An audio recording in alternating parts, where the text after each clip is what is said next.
Hello friends, good evening. आज 8 जुलाई गुरुवार संध्या baler 6टी गुरुत्वपूर्ण खबर आपण मानक जणाइबी। नंबर 1 ले नुआ आईटी मंत्री अश्विनी वैष्णवंक दायित्व ग्रहण, ट्विटर देले चेतावनी। देशर नियम सर्वोच्च अटे एवं एहाको पालन करबा जरूरी।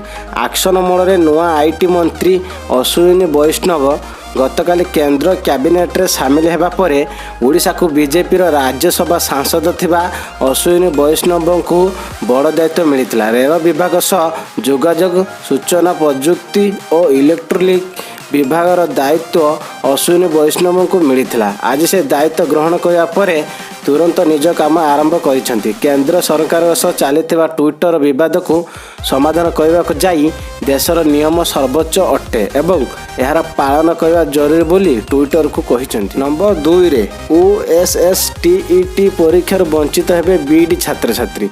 राज्य में गुणात्मक शिक्षा व्यवस्था को सरकार गुरुत्व देउथिबा बेले किछि सामान्य त्रुटि लगी पिलांक मध्य असंतोष प्रकाश पाउछि।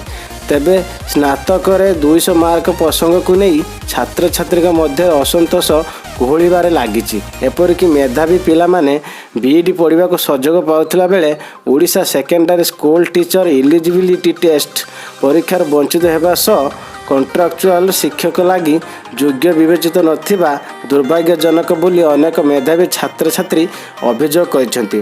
सूचना अनुसार 2018 मसीहा पूर्व स्नातक बा +3 रे 4टी विषय जता संस्कृत, हिंदी, इंग्राजी एवं ओडिया छात्र छात्री 200 मार्कर परीक्षा देउथिले। नंबर 3 रे पुणी खाउंटी को महंगा माड़, घरे गैस सिलिंडर पर एबे सीएनजी और पीएनजी दर वृद्धि। कोरोना संकट बेले लोक माने बुद्धि हराई रोजगार सह लड़ाई करुथिला बेले केंद्र सरकार बारंबार अत्यावश्यक सामग्री उपर दर वृद्धि करिबारे लागिचंती। खाइबा तेल ठारू पेट्रोल डीजेल पर्यंत दाम आकाश छुआ।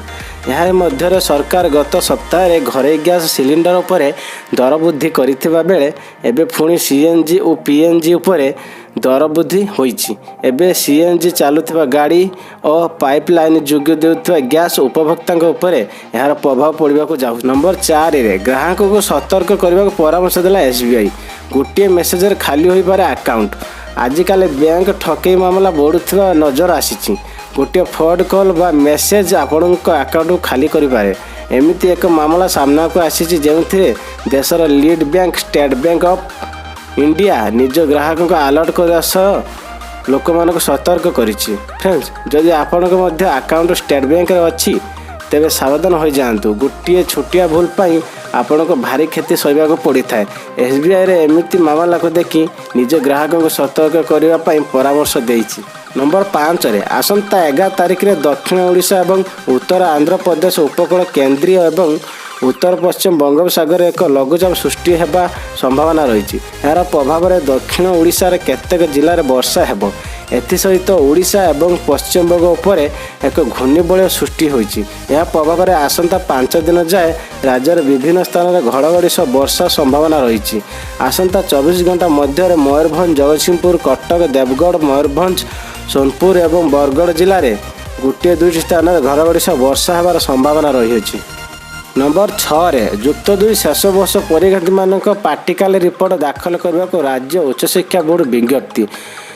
ओडिशार उच्च माध्यमिक शिक्षा परिषद बुधवार दिन जुक्त 2 फाइनाल वर्षर छात्र छात्री ठारू पार्टिकल रिपोर्ट संग्रह पाई कॉलेज कर्तृपक्ष एक नूतन विज्ञप्ति जारी करिसेंती। तेबे पूर्वर चलित वर्ष कोविड महामारी पर राज्यर जुक्त 2 परीक्षा बातिल करा जायछि।